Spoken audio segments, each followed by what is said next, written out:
네, 안녕하세요. 이번 시간 역함수에 대해서 배워보도록 합시다. 역함수. 그냥 이름부터 여기죠. 반대함수예요. 반대함수. 그러니까 원래 함수가 왼쪽에서 오른쪽, 왼쪽에서 오른쪽 이렇게 간다라고 하는데 역함수는 그냥 반대로 하는 거예요. 예를 들어서 얘를 반대로 한다고 합시다. 얘 이름 짓기 어떻게 놓을까요? 반대로 한다고 하면 이렇게 반대로 가는 함수. 원래 F였으니까 여기다가 마이너스 1을 저기 지수 부위에 적어주는 게 가장 자연스럽지 않을까 싶어요. 그래서 얘의 반대 방향 함수다라고 해서 F의 역함수 이렇게 표현을 합니다. 그런데 그냥 반대로 하면 걔가 함수가 될까요, 과연? 과연 얘네들이 이 세 개를 다 반대로 해볼 테니까 얘네들이 함수가 될지 안 될지 한번 같이 생각을 해봅시다. 먼저 얘 화살표를 다 반대로 해볼게요. 색깔을 빨간색. 화살표를 다 반대로 해볼게요. 벌써부터 함수가 아니죠? 봐봐요. 우리가 함수라는 거는 입력을 하면은 출력이 단 하나만 나와야 합니다. 하지만 얘 어때요? 입력했더니 출력이 2개가 나왔어요. 얘는 함수가 아니게 되겠네요. 그래서 얘는 함수가 아닙니다. 그럼 두 번째, 얘는 함수일까요? 봅시다. 이렇게 가고 이렇게 가고 이렇게 가요. 일단 기본적으로 입력 하나하나랑 겹치진 않아요. 그러니까 얘가 2개로 가거나 얘가 2개로 가거나 하는 일은 벌어지지 않는단 말이죠. 하지만 문제가 하나 있죠. 남는 게 있어버려요. 남는 게 있어버립니다. 근데 우리가 함수라는 거는 정의역에 있는 것을 남는 게 있으면 안 되잖아요. 그럼 얘도 함수가 아니겠네요. 얘도 아닙니다. 얘도 안 돼요. 얘도 거꾸로 안 된단 말이야. 그럼 얘는 거꾸로 될까요? 얘는 거꾸로 해보니까 어때요? 얘 하나, 얘도 하나, 얘도 하나. 얘처럼 한 놈에 2개가 이렇게 출력되지 않으니까 얘도 되겠다. 남는 거 있나? 없네요. 그러면 결국 얘 혼자 함수가 된다라고 할 수 있겠네요. H의 역함수라는 게 존재하게 돼요. 그럼 우리 여태까지 했던 말 한번 해볼까요? 얘네 둘은 과연 왜 역함수가 존재하지 않았을까요? 즉, 거꾸로 했을 때 함수가 되지 않았을까요? 일단 그 이유는 얘는 입력값에 따라 2개가 출력되기 때문이었죠. 얘가 왜 2개나 출력됐을까 보니까 처음부터 A가 출력될 때 1도 A가 되고 2도 A가 된단 말이야. 얘가 역함수가 존재하기 위해선 처음부터 입력이 다르면 출력도 달라야 되는구나. 1대1 대응이어야 되는구나. 다시 1대1 함수여야 하는구나 라는 걸 생각할 수 있는 거죠. 즉, 이렇게 겹치면 안 된다라는 거예요. 출력값이 겹치면 안 된다. 그럼 두 번째, 얘가 함수가 아니었던 이유 생각해 보니까 남는 게 있어 버렸어요. 남는 게 있다는 말 자체가 공역과 치역이 달라버렸죠. 그러면 1대1 함수여야 되고 남는 게 없어야 된다. 이걸 2개 동시에 만족하는 말이 있었죠. 우리 지난 시간에는요. 1대1 함수면서 남는 게 없어야 된다. 함수가 1대1 대응이어야 하는구나 라는 말인 거죠. 실제로 얘는 1대1 대응이죠. 이 H를 보니까 하나도 겹치는 거 없이 되고요. 그러면서 공역에 남는 게 없어요. 실제로 1대1 대응이다 보니까 반대로 해줘도 함수다라고 분명히 얘기해 줄 수 있게 된다는 거죠. 즉, 우리는 역함수가 존재한다는 것 자체가 1대1 대응이란 말과 동일한 말이다라고 하는 거죠. 우리 다시 말하면 1대1 대응이란 말이 역함수가 존재한다는 말과 같은 말이다 라고 이렇게 얘기해 줄 수 있게 된다는 것입니다. 이해됐나요? 그러면 이제 이 그림만 한번 해석을 해볼게요. 먼저 X라는 집합에서 Y라는 집합으로 가는 함수를 우리 F라고 합시다. 그러면 이 X가 Y로 바뀌는 걸 이렇게 표현했죠. 얘를 FX는 Y다 라고 표현을 했습니다. 그런데 이 fx가 1대1 등에서 역함수가 존재한다고 해볼게요. 즉 반대로 갈 수 있어요. 그럼 y가 x가 되는 거잖아요. 그럼 얘는 어떻게 표현할까요? 얘는 역함수 f의 역함수에다가 y를 집어넣었더니 x가 되는 거잖아요. 그래서 이와 같이 표현할 수 있겠죠. 그럼 이제 다시 한번 정리하면은 얘처럼 1대1 함수라서 역함수가 존재한다라고 하면은 f에다가 x 넣어서 y가 되는 것은 역함수에다가 y 넣어서 x가 되는 것과 같은 말이구나 라고 이제 표현해 줄 수 있게 된다는 것이죠. 그럼 방금 한 말을 한번 정리한 거를 읽어 볼까요? 이렇게 간단하게 정리가 되어 있습니다. 함수가 1대1 대일 때 역함수가 존재하는데요. 두 개는 같은 말이라고 했으니까 맞죠? 두 번째, 역함수가 존재할 때 f에다가 x는 y라는 거는 역함수의 y는 x가 되는 것과 같은 말이다 라고 하는 거. 예를 들어서 이런 거예요. f라는 녀석에 1을 넣었더니 2가 돼요. 얘가 역함수가 존재한다라고 하면은 역함수에다가 2를 넣으면 1이 된다는 말을 지금 하고 있다는 것이죠.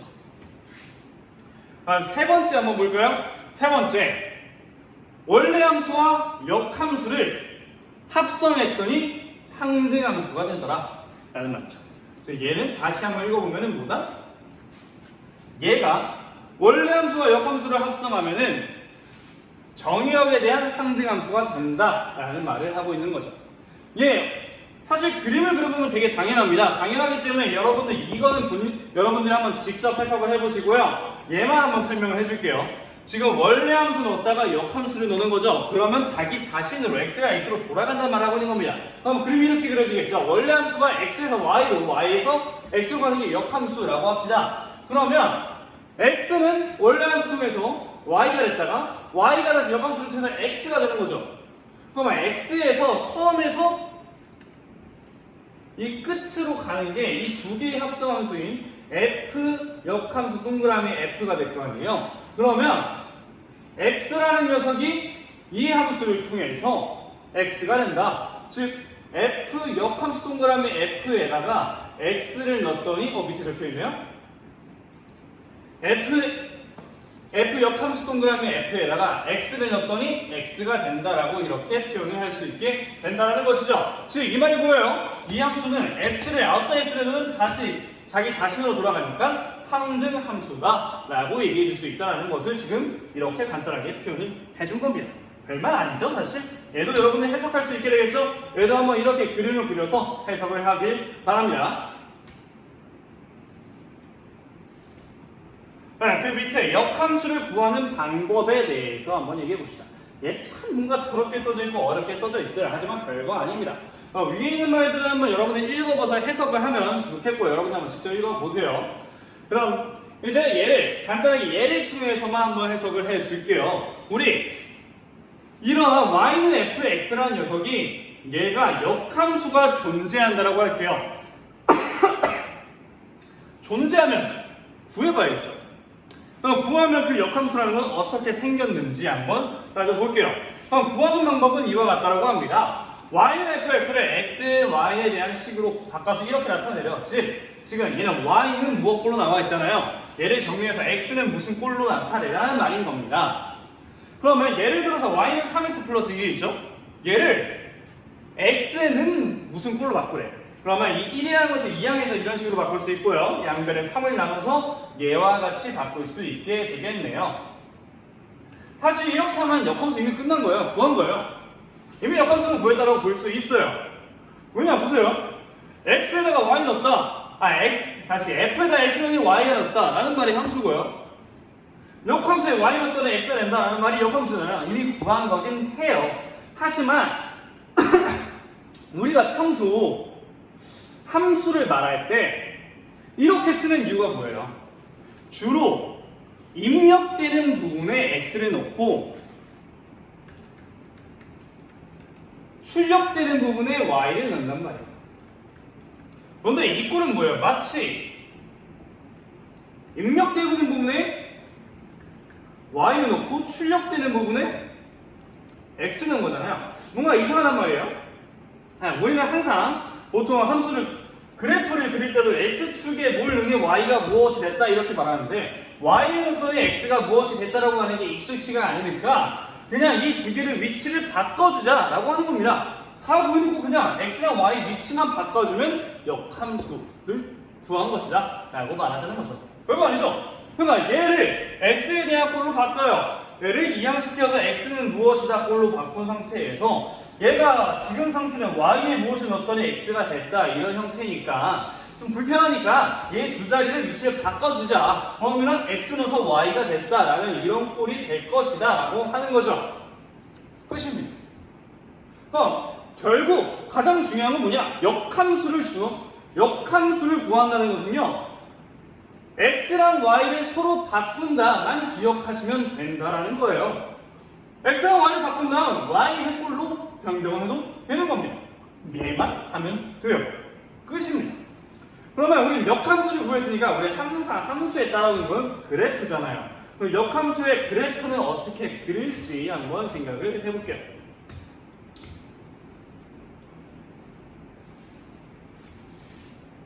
함수 fx에 대해서 역함수의 그래프는 x는 y라는 녀석의 부직선의 대칭이래요. 왜 그러냐? 보세요. 우리 함수와 역함수가 있어요. 두 개의 관계는 어때요? 결국 아까 역함수를 구하는 과정 중에 뭘 했어요? 역함수를 구하는 과정 중에 x와 y를 바꿨잖아요.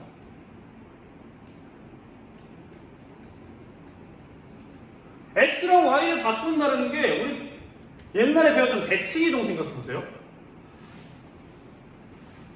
y는 x에 대칭이동하면 그 그래프 어떻게 된다?